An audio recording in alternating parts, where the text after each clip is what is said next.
بنی اسرائیل کے 99 افراد کے قاتل کی توبہ۔ بخاری و مسلم میں بنی اسرائیل کے ایک قاتل کا واقعہ نقل کیا گیا ہے۔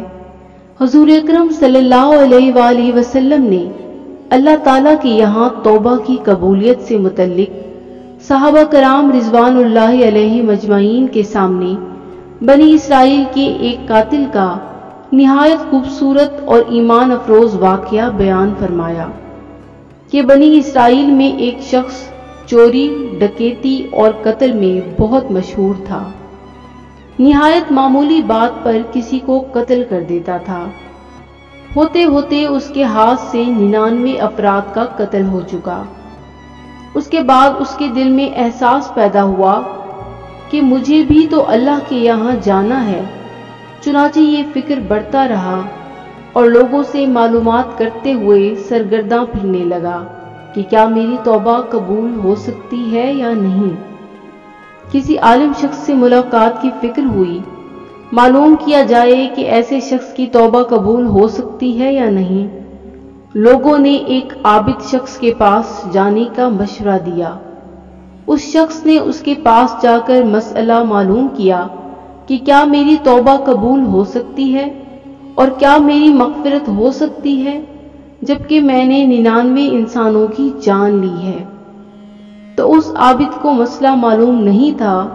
اس نے اپنی عقل سے قیاس آرائی کی کہ جو آدمی 99 انسانوں کی جان مار سکتا ہے اس کی مغفرت کہاں سے ہوگی۔ چنانچہ اس نے کہہ دیا کہ تیری توبہ قبول نہیں ہوگی۔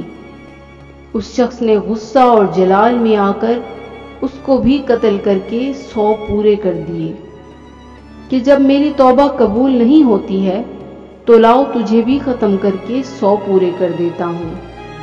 چنانچہ اس نے 100 پورے کر دیے، مگر اس کے دل میں تردد باقی رہا کہ میری مغفرت کی کوئی شکل ضرور ہوگی۔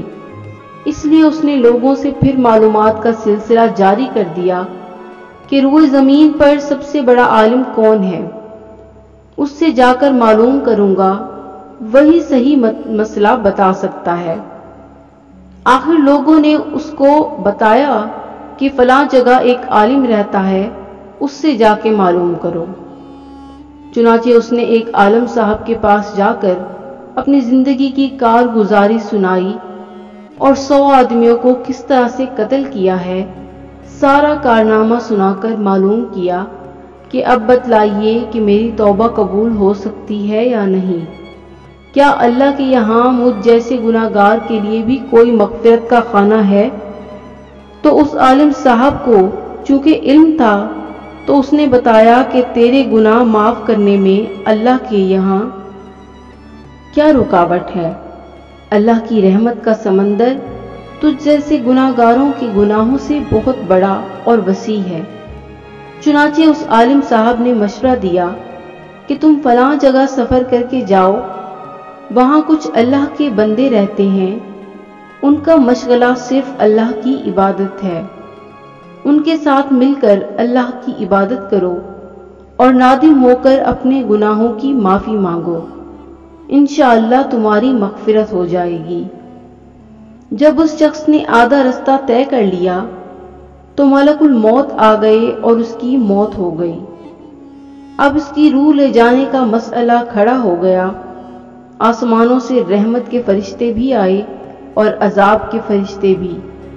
رحمت کے فرشتے کہنے لگے کہ اس کی روح لے جانے کا حق ہم کو ہے، اس لیے کہ یہ سچے دل سے تائب ہو کر عبادت کے لیے جا رہا ہے۔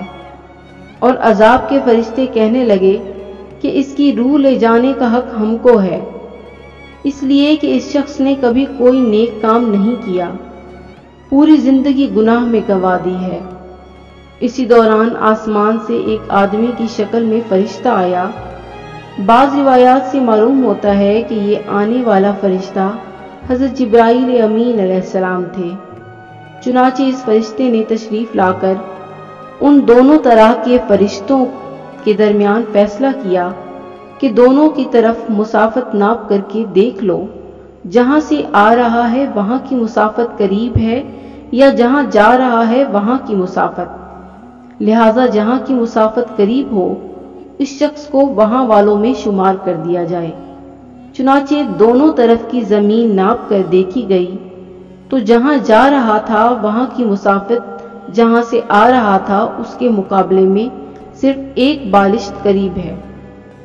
چنانچہ فیصلہ ہوا کہ مقام گناہ سے مقام عبادت صرف 1 بالشت کے قریب ہے، اس لیے رحمت کے فرشتوں کو اس کی روح لے جانے کا حق ہوگا۔